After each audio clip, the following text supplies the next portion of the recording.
आज की कहानी प्रभु की लीला। हर समय माला लेकर बैठे रहते हो, कुछ पैसे धेले का इंतजाम करो। लड़की के लिए लड़का नहीं देखना। निर्मला ने रोज की तरह सुबह से ही बड़बड़ाना शुरू कर दिया। ईश्वर पर विश्वास रखो, समय पर सब हो जाएगा। चौबे जी ने अपना गमछा संभालते हुए कहा। ईश्वर तो जैसे घर बैठे ही लड़का भेज देंगे।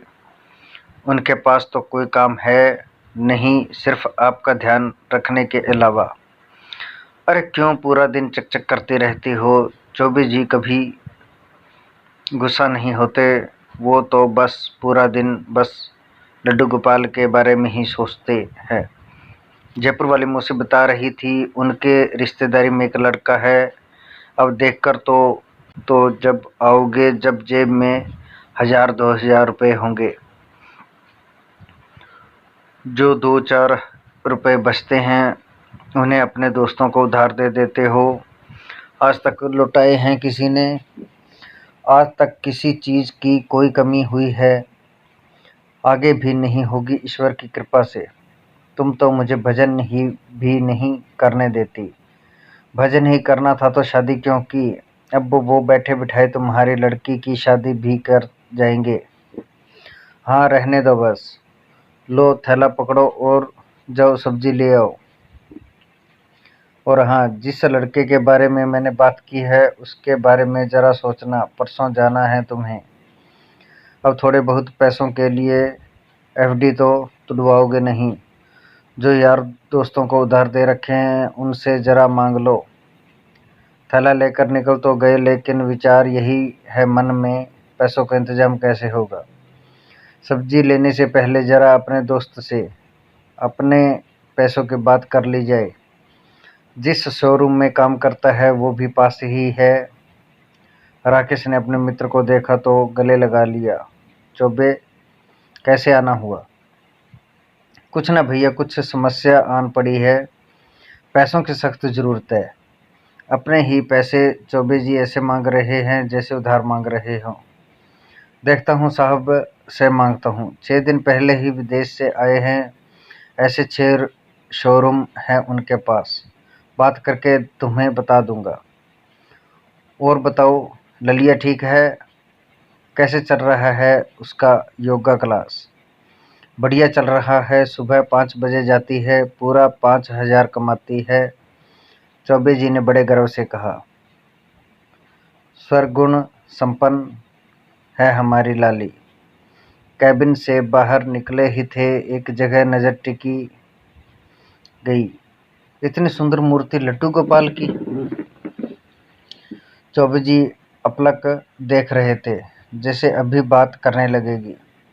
तभी राकेश ने ध्यान भंग करते हुए कहा, बड़े साहब ने आर्डर पर बनवाई है, बाहर से बनकर आई है। ऐसी 3 बनवाई हैं। रास्ते भर मूर्ति की छवि उनकी नज़रों से ओझल नहीं हो रही थी। काश वह मूर्ति उनके पास होती। भूल ला नहीं पा रहे। अगर उनके पास होती, कैसे नहलाते, क्या क्या खिलाते। घर कब आया पता ही नहीं चला। लेकिन घर के सामने इतनी भीड़ क्यों है? गाड़ी तो काफ़ी महंगी लग रही है। अपने घर के दरवाजे में घुसने ही वाले थे कि थैला हाथ से छीनकर निर्मला ने मुस्कुराकर उनका स्वागत किया। कौन आया है? अंदर सूट बूट में एक आदमी बैठा है। चौबे जी को देखते ही वो हाथ जोड़कर खड़ा हो गया। राधे राधे, चौबे जी ने कहा। बैठिए, क्षमा कीजिए, मैंने आपको पहचाना नहीं। अरे आप कैसे पहचानेंगे, हम पहली बार मिल रहे हैं, उसने बड़ी शालीनता के साथ जवाब दिया। जी कहिए, मैं आपकी क्या सेवा कर सकता हूँ? दरअसल मैं आपसे कुछ मांगने आया हूँ। सीधा सीधा बताइए। चौबे जी सोच में पड़ गए। जाने क्या मांग लें, इतने बड़े आदमी को मुझसे क्या चाहिए। आज से 4 दिन पहले मैं मॉर्निंग वॉक के लिए गया था, लेकिन उस दिन मेरे साथ एक दुर्घटना हुई। मुझे हार्ट अटैक आ गया। आसपास कोई नहीं था मदद के लिए, ना मैं कुछ बोल पा रहा था। तभी एक लड़की स्कूटी पर आती दिखी। मुझे सड़क पर पड़े हुए देखकर उसने अपनी स्कूटी रोकी। अकेली थी, मुझे उठा नहीं सकती थी। फिर अपनी स्कूटी से दूर की दुकान पर जाकर एक आदमी को बुला कर लाई। उसकी मदद से उसने मुझे अपनी स्कूटी पर बैठाया और मुझे हॉस्पिटल लेकर गई। अगर थोड़ी सी भी देर हो जाती शायद मेरा अंत निश्चित था। और वो लड़की कोई और नहीं, आपकी बेटी थी। उस आदमी ने हाथ जोड़ते हुए कहा, अगर आप लायक समझें तो मैं अपने बेटे के लिए आपकी बेटी का हाथ मांगता हूँ। जो अनजान की मदद कर सकती है वो अपने परिवार का कितना ध्यान रखेगी। चौबे जी एकदम जड़ हो गए, विश्वास नहीं कर पा रहे थे। क्या यह सचमुच हो सकता है कि मुझे किसी के दरवाजे पर ना जाना पड़े। इस स्थिति से बाहर नहीं निकलते थे कि तभी उन्होंने अपने पास रखे हुए बैग में से एक बड़ा सा बक्सा निकाला। इसमें वही मूर्ति थी जिसे अभी शोरूम में देखकर आए थे, जो आंखों के सामने से ओझल नहीं हो रही थी, जिसे देखते ही मन में ख्याल आया था कि काश मेरे मंदिर में होती। ऊपर वाले ने प्रमाणित कर दिया कि मुझे उसका जितना ख्याल है उससे मेरा मुझसे ज़्यादा।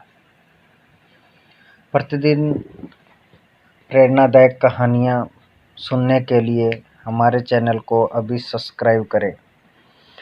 जय हो लड्डू गोपाल की, जय हो श्री राधे राधे।